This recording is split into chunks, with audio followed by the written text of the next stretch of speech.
Yesterday, a man drawn by a podcast discussion of my book on the second Roswell crash reached out with some intrepidation and urgency.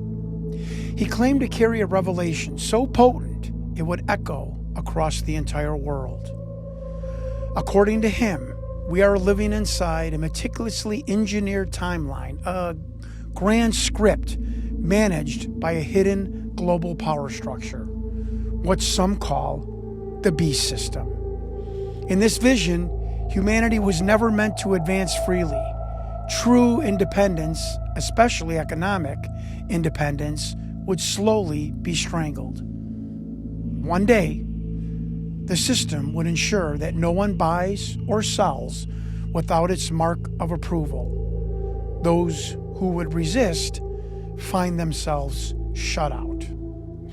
The key to this control, the man insisted, was not natural human progress. It was gifted technology.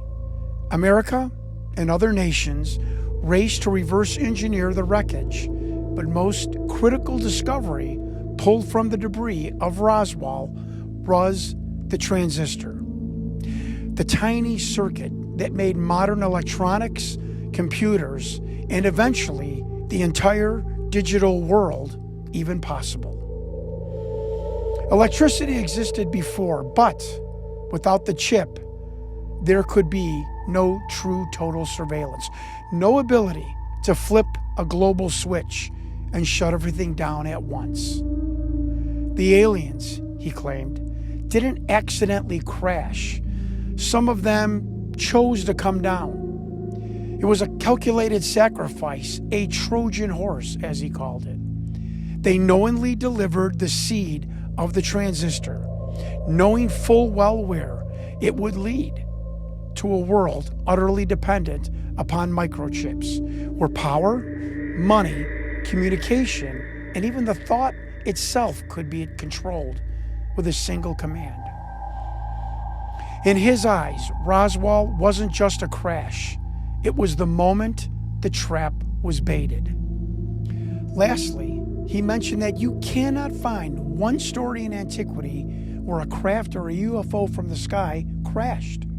However, you can find hundreds of stories of lights in the sky and craft, and some that actually came down and interacted with people, came down intact, never ever giving up its technology.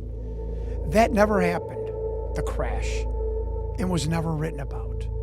Remember that. Only since the 1930s has this Trojan horse, this electronic seeding started.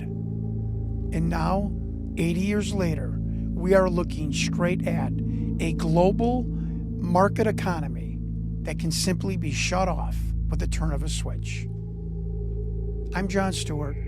Thank you and good night.